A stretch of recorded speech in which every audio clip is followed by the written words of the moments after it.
कहते हैं कुछ महापुरुष केवल इतिहास के पन्नों में नहीं मिलते, वे आज भी लोगों की आस्था, विश्वास और जीवन का हिस्सा बने रहते हैं। ऐसे ही एक महान संत अघोर परंपरा के प्रणेता, मानवता के पुजारी और लोक कल्याण के प्रतीक हैं परम पूज्य बाबा कीनाराम। कहा जाता है कि संत का शरीर भले ही एक दिन पंचतत्व में विलीन हो जाए, लेकिन उनके विचार, उनकी साधना, उनके आशीर्वाद की ऊर्जा सदियों तक समाज का मार्गदर्शन करती रहती हैं। बाबा कीनाराम का जीवन भी इसी दिव्य सत्य का प्रमाण है। आज हम आपको लेकर चल रहे हैं उस पावन धरती पर जहां बाबा कीनाराम ने जन्म लिया, जहां उनकी स्मृतियां आज भी हर कण में जीवित हैं, जहां की हवा में उनकी तपस्या की सुगंध और हर श्रद्धालु के मन में उनकी कृपा का विश्वास बसता है।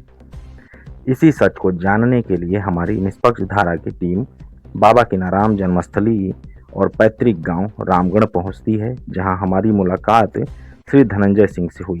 धनंजय सिंह वर्ष 1988 में रामगढ़ के प्रधान निर्वाचित हुए और पिछले कई दशकों से बाबा कीनाराम की सेवा में और उनकी विरासत को संजोने में समर्पित हैं।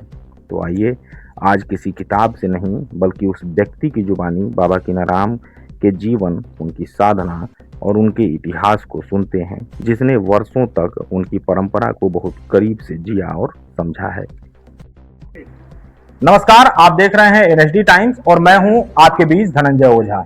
आज हमारी जहां मौजूदगी है, ये अघोर पंथ बाबा कीनाराम की धर्मस्थली बाबा कीनाराम के रामगढ़ पैतृक गांव में मैं उपस्थित हूं और कैमरे के फ्रेम में आप जिन शख्स को देख रहे हैं, ये यहाँ के निवासी धनंजय सिंह जी हैं, जो सन 88 में इस ग्राम सभा की ग्राम प्रधानी का बागडोर संभाले और तब से लेकर के अब तक बाबा कीनाराम के चरणों में अपने आप को समर्पित कर चुके हैं और आपके द्वारा बाबा कीनाराम स्थली को सुंदर बनाने के लिए तमाम प्रकार की योगदान दिए गए हैं। उन्हीं सभी विषयों पर आज हम आपके पास चलेंगे और ये जानने का प्रयास करेंगे कि बाबा कीनाराम की जीवनी कैसी रही और कैसे आप उनको कनेक्ट कर पाए थे, बताने का प्रयास करिए। संतों के जन्म के साथ ही कुछ असाधारण चीजें जुड़ी होती हैं। बाबा कीनाराम को लेकर के ऐसी कौन सी कथा है जो उनको महान बनाती है? कथा तो नहीं, हम लोग उसको सच्चाई मानते हैं। असाधारण घटना जो सबसे बड़ी है यही है कि जब बाबा कीनाराम जी का जन्म हुआ था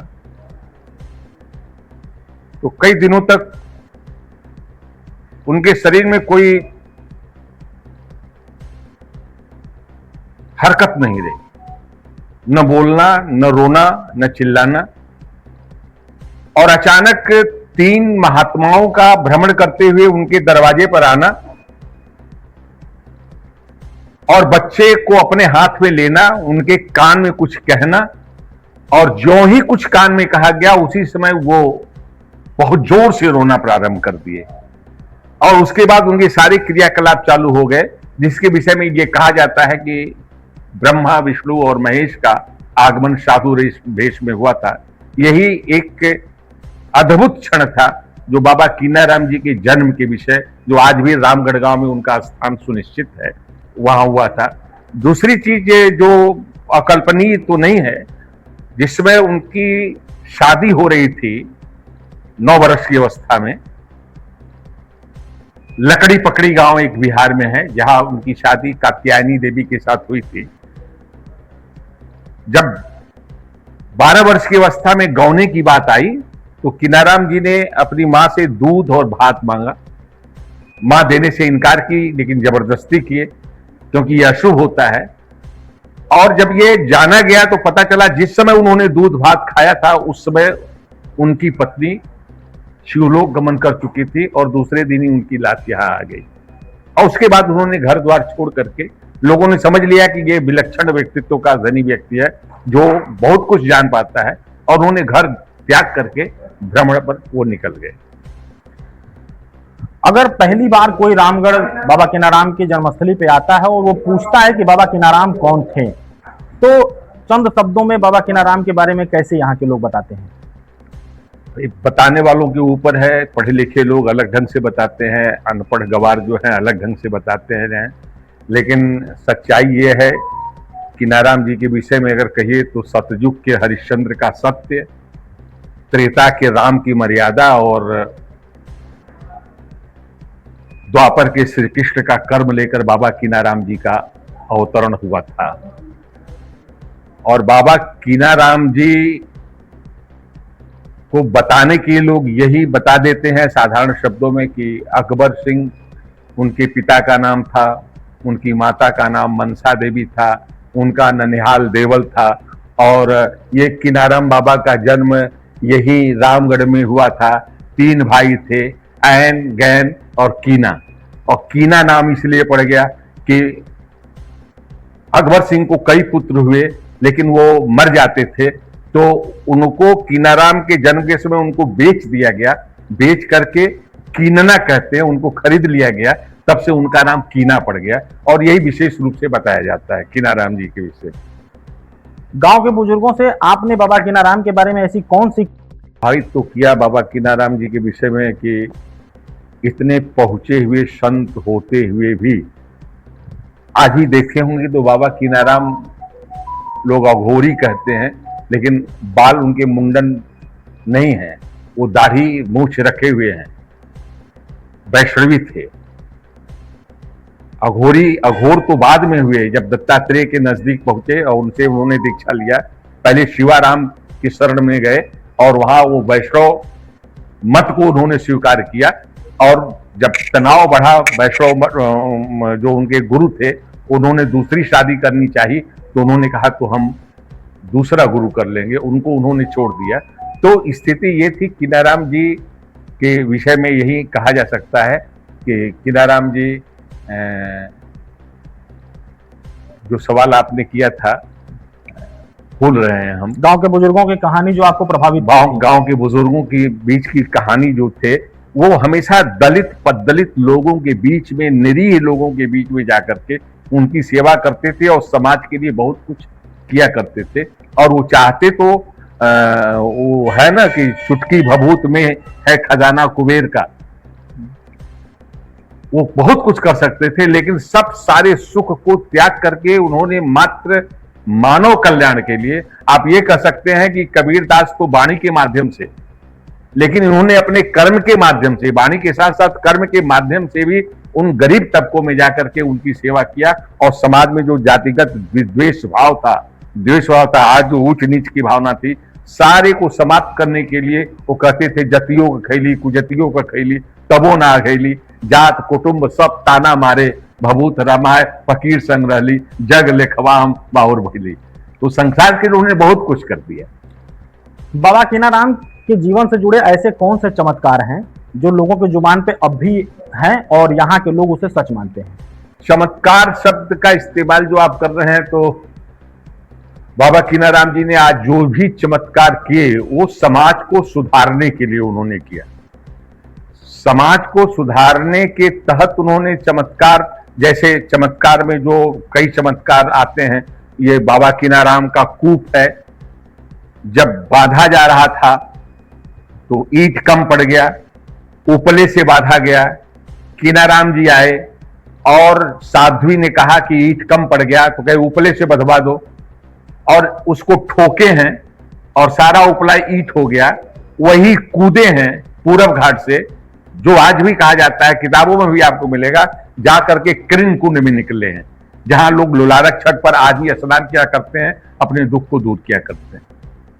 और अगर किंवदंती और भी सुनेंगे उनके, तो राजा चेत सिंह से लेके, जूनागढ़ नरेश से लेकर के, औरंगजेब से लेकर के, शाहजहां से लेकर के, तमाम ऐसे चमत्कार, जैसे जूनागढ़ में जब गए भिक्षा लेने, उनके शिष्य बिजाराम जी जब घूम रहे थे तो उनको वहां के राजा ने बंद करवा दिया जेल में।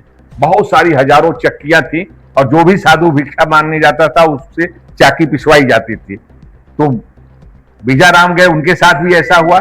बहुत लेट हुआ तो कीनाराम बाबा ने समाधि लगाया, देखा कि वो तो जेल में है, तो कीनाराम बाबा भी भिक्षा लेने गए और उनको भी जेल में बंद कर दिया गया और चक्की पीसने के लिए कहा गया। उन्होंने लकुटिया से मारा, चल रे चाकी, और सारी चाकियां अपने आप चली लगी। तभी से जूनागढ़ में ये परंपरा बन गई। राजा जाके पैर पर गिरा और ये कहा गया कि जो भी साधु महात्मा जहां भी आएगा उसको 2.5 पाव आटा जरूर दिया जाए। तभी से आज भी बाबा कीनाराम के कुछ भी होता है किसी के घर में तो पहले बाबा कीनाराम जी के पास चढ़ाते हैं लोग, उसके बाद ही कुछ भोग लगाते हैं। अघोर पंथ का नाम सुनते ही लोगों के दिमाग में अजीब सी धारणाएं उत्पन्न होने लगती हैं। तो फिर बाबा कीनाराम ने अघोर पंथ को कैसे समाज के सामने रखा होगा? देखिए, अघोर का मतलब ही होता है जो अघोर हो, जो कठिन न हो। लेकिन ये समाज में व्याप्त ऐसे लोग जो शराबी हैं, कबाबी हैं, जो गलत ढंग से रहना चाहते हैं, ऐसे लोगों ने विकृत रूप प्रदान किया है। सच्चाई यह है कि शुद्ध वो जब गए थे वाराणसी में लोटाराम बाबा के आश्रम में, उनको निमंत्रण नहीं दिए थे और शुद्ध शाकाहारी लोगों को ही निमंत्रण दिया था और कीनाराम को छोड़ दिया था, इसलिए कि ये अवघड़ी है, इसको निमंत्रण न दिया जाए। बाबा कीनाराम क्रोधित हुए, जाकर के अपने आप में पात में बैठे और जब परोसा गया सबको पकवान कई तरह तरह के, तो सारे पकवान मांस मछली में बदल गए। वो हल्ला मचा, बाप रे बाप, ये क्या हुआ? तब यह कि कीनाराम बाबा को आप लोगों ने नहीं पूछा, तो कीनाराम बाबा वही थे। फिर उसके बाद उन्होंने उसको जो है, तो उनके लिए तो वो तो आग का गोला भी खा लेते थे। चमत्कार तो ऐसे होते थे, फिर उसको निकाल के दे देते थे। लेकिन उनका अगर कोई आज करना चाहे उसके रूप में, तो बड़ा मुश्किल काम है, नहीं हो पाएगा। रामगढ़ में बाबा कीनाराम का कोई ऐसा जगह, पेड़, कुआं, ऐसी चीजें उपलब्ध हैं जो सीधे बाबा कीनाराम जी को जोड़ती हैं, और उसके पीछे की का क्या कहानी है? देखिए, सच्चाई ये है जो हम लोग सुनते चले आ रहे हैं। रामगढ़ गांव में हम लोगों के बुजुर्ग बताते थे कि 10-12 लोग इस कीनाराम स्थल तक आने में डरते थे। कीनाराम स्थल तो ये बाद में बना, लेकिन यहां बड़े घनघोर जंगल हुआ करता था। उस घनघोर जंगल में अकेले लोग नहीं आ पाते थे। उस समय बाबा कीनाराम घनघोर जंगल में अकेले बच्चों की टोली लेकर बच्चों के साथ आकर के उस बरगद के वृक्ष के नीचे बैठ करके तपस्या किया करते थे, राम नाम का कीर्तन किया करते थे। आज भी वो बरगद का वृक्ष है जो उनसे जुड़ा हुआ है। बाबा कीनाराम के जीवन का ऐसा कौन सा प्रसंग है जो उन्हें बताता है कि वो केवल संत ही नहीं थे बल्कि समाज सुधारक के रूप में भी थे? हृदय नवनीत समाना कहा कभी।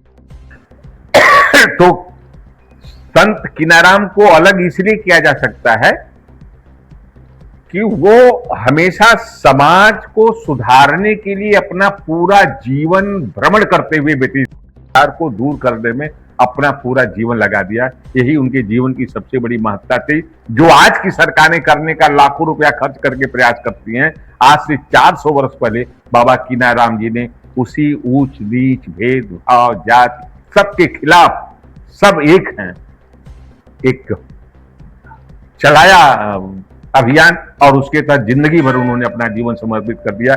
इसलिए बाबा कीनाराम के दरबार में आपने देखा होगा, यहाँ उब्बा राम जी महंत हुए, जिला राम बाबा महंत हुए, झग्गड़ राम हुए, झूरी राम हुए, बुद्धू राम हुए, विसर्जन राम हुए, तमाम महंत हुए, लेकिन कोई सिंह नहीं रहा, कोई यादव नहीं हुआ, सब लोग राम, कोई जाति नहीं। उनके दिमाग में यही था, वो इस बात को लेकर चलते थे, कोई भेदभाव नहीं, सब एक समान है, सब प्रभु के संतान है, सब मानो। बाबा कीनाराम की कोई ऐसी लोक कथा जो मशहूर है यहाँ पर और यहाँ के लोग पीढ़ी दर पीढ़ी अपने लोगों को बताने का काम करते हैं? लोक कथा से आपका क्या अभिप्राय है? ऐसी कोई विषय वस्तु?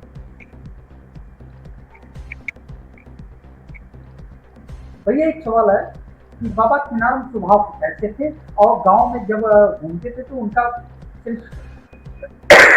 अब इस सवाल को, जो चीज हमने देखा नहीं है लेकिन जो मैंने सुना है वो मैं बता सकता हूं कि फक्कड़ी स्वभाव के थे। वो आजकल के साधु संतों की तरफ चंवर लेके नहीं चलते थे, छत्र लेके नहीं चलते थे, न समाज लेके चलते थे, अकेले घुमा करते थे और समाज के लिए काम किया। उस टाइम रहन सहन किस तरह का था बाबा का? रहन सहन वैभव से बहुत दूर था। वो एक कुटिया बना के रहा करते थे, वो जहां चला गए वहीं एक मठ बन गया।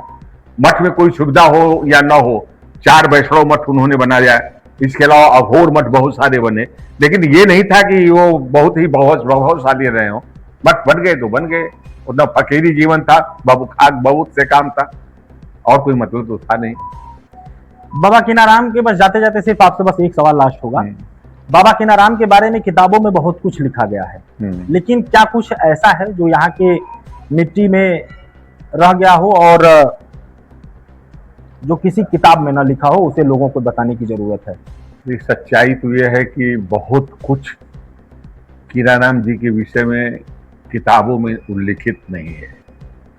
आप तो पत्रकार हैं, किसी भी गांव में चले जाइए तो एक कहानी बाबा कीनाराम से संबंधित वहां जरूर मिलेगी कि बाबा कीनाराम यहां आए थे, यहां इन्होंने ये श्राप दिया, यहां इन्होंने ये आशीर्वाद दिया। कोई ऐसा गांव नहीं बचेगा जिस गांव में आप खुद चले जाइए, आपको एक न एक आशीर्वाद मिलेगा। और आज भी कीनाराम बाबा की बात तो छोड़िए, झग्गड़ राम बाबा यहाँ के महंत थे। लोग बताती थी कि मैना तवायफ थी, बनारस से आई थी, यही झग्गड़ राम का बंगला है, यही भीतर उस पर नृत्य हो रहा था।